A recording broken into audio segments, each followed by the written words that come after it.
अस्सलाम वालेकुम। कैसे हैं सब? यकीनन खैरियत से होंगे। मैं भी खैरियत से अल्हम्दुलिल्लाह। अभी मैं करने लगी थी नाश्ता और नाश्ते में आज कुछ ख़ास नहीं है, बस ये मैंने मिल्क लिया थोड़ा और साथ ये ब्रेड रोल बच्चों के लिए पड़े हुए थे, उनमें से मैंने एक लिया है और उसको काट के उसमें जैम लगा के लिया है। बस यही था मेरा नाश्ता और कुछ ख़ास आजकल मेरा दिल नहीं करता खाने को और वैसे भी आजकल मैंने खाना-पीना ज़रा छोड़ा हुआ है। पता नहीं क्यों, शायद वो मौसम चेंज हुआ है और जो पहले मतलब हम समर में कुछ फ्रूट्स वग़ैरह भी ले लेते हैं और भी कुछ खा लेते हैं, तो उनको खाने को अभी दिल नहीं करता। क्योंकि जिस तरह से मौसम चेंज होता है उसी तरह से जैसे हम अपने उठने बैठने के कपड़े वगैरह चेंज करते हैं मौसम के लिहाज से, वैसे ही खाने भी चेंज हो जाते हैं और हमारा जो टेस्ट है वो भी साथ साथ खुद ब खुद ही बदल जाता है। मतलब जहाँ हम ठंडी चीज़ें लाइक करते हैं, फिर विंटर में ठंडी चीज़ें खाने को दिल नहीं करता, फ्रूट खाने को भी बिल्कुल दिल नहीं करता।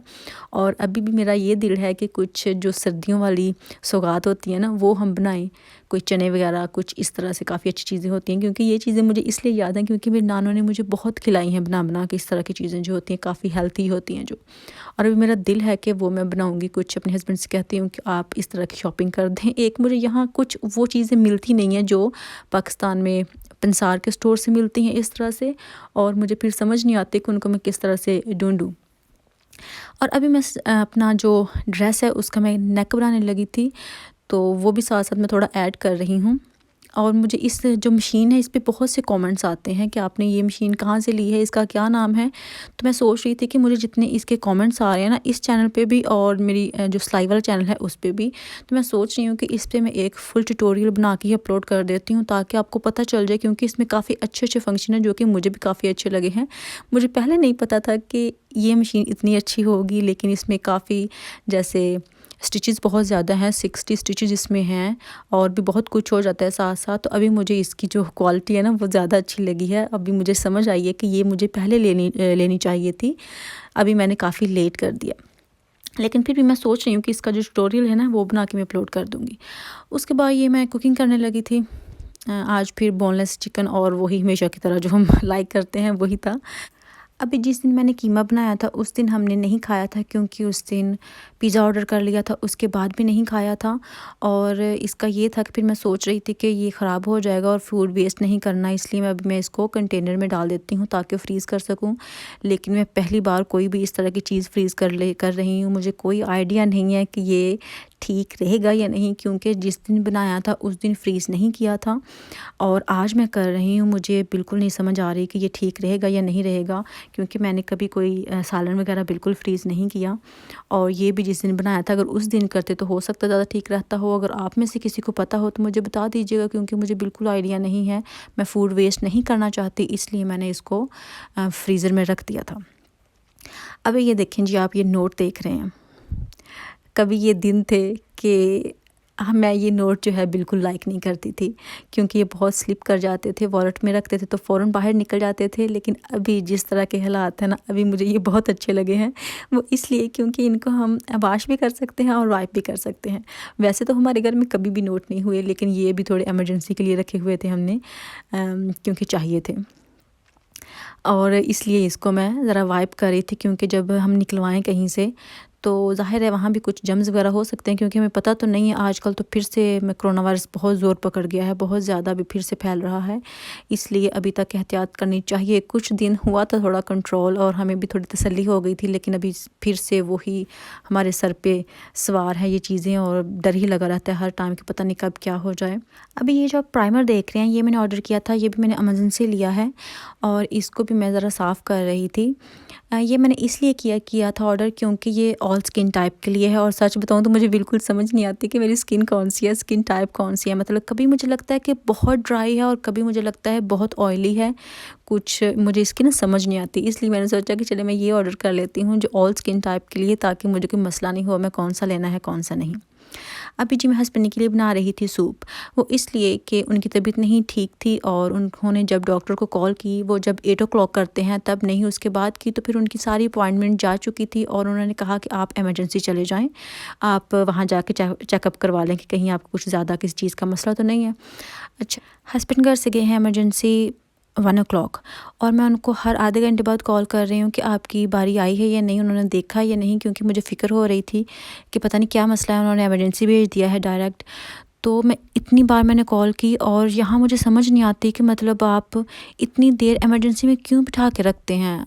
जब हुई इमरजेंसी तो उसका ये मतलब है ना कि आप फ़ौरन से चेक करें, या उनको 10-10 घंटे आप बिठा के रखेंगे। इनकी बारी तो फिर भी ज़रा जल्दी आ गई, मतलब 1 ओ क्लॉक गए हैं और तकरीबन 5:30 उनकी बारी आ गई थी और बाद में तकरीबन 6 ओ क्लॉक तक घर आए हैं वो। इस तरह चेक करते हैं और मुझे सच में कभी-कभी इतनी हैरत होती है कि क्या है, किस तरह से है, मुझे कोई समझ नहीं आती। तो हर जगह जो होती है ना, कुछ अच्छी चीज़ें किसी जगह की होती हैं और कुछ साथ बुरी भी होती हैं, तो इसी तरह से ये दुनिया का सर्कल जो है चलता रहता है। ना सारी अच्छी चीज़ें मिलती हैं एक जगह और ना ही सारी बुरी चीज़ें होती हैं। कुछ ना कुछ, चाहे जितनी अच्छी कंट्री जिस लिहाज से भी हो, उसमें कोई ना कोई खामी निकल ही आती है और ऐसे ही ये चलता रहता है। ये नहीं है कि हम यहाँ यूके में बैठे हुए हैं और यहाँ बहुत अच्छा है कुछ। काफ़ी चीज़ें बहुत अच्छी भी हैं लेकिन काफ़ी अच्छी नहीं भी है। वो हर एक का अपना पॉइंट ऑफ व्यू है, वो हर तरह लोग अपनी तरह से सोचते हैं, हर एक की अपनी सोच है।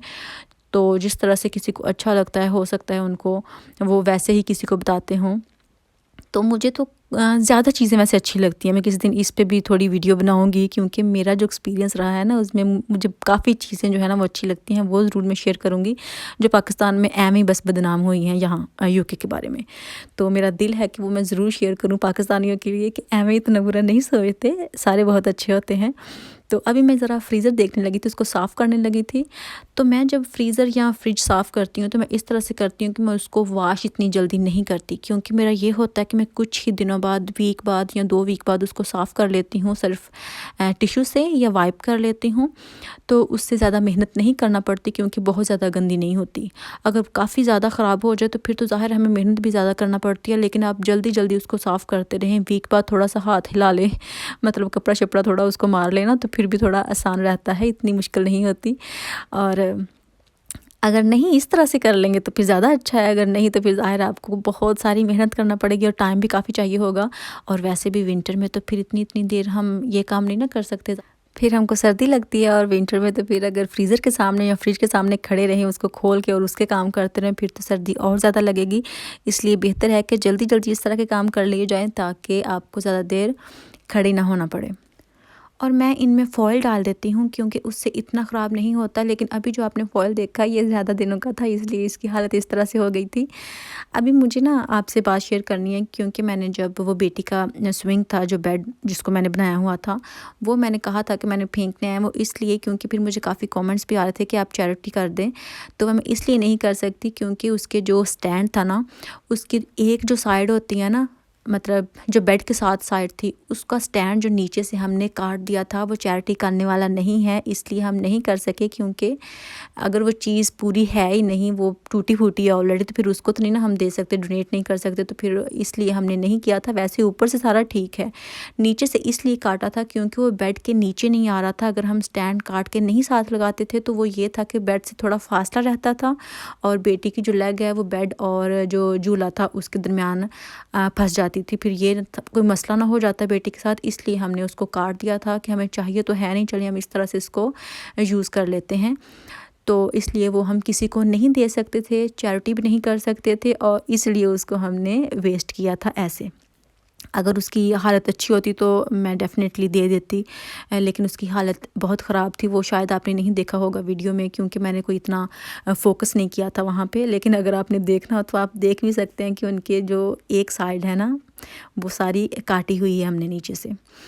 तो ख़ैर ये मैंने सोचा कि आपको बता दूं, क्योंकि मुझे कमेंट्स आ रहे थे, तो मैंने सोचा कि चलिए मैं आपको यहाँ बता देती हूँ। यही था खैर मेरा आज का व्लॉग, आज की वीडियो। अगर आपको अच्छी लगे तो प्लीज़ लाइक कीजिएगा, शेयर कीजिएगा और कमेंट करके बताइएगा कि कैसी लगी। इंशाल्लाह फिर मुलाकात होगी, तब तक के लिए अल्लाह हाफ़िज़।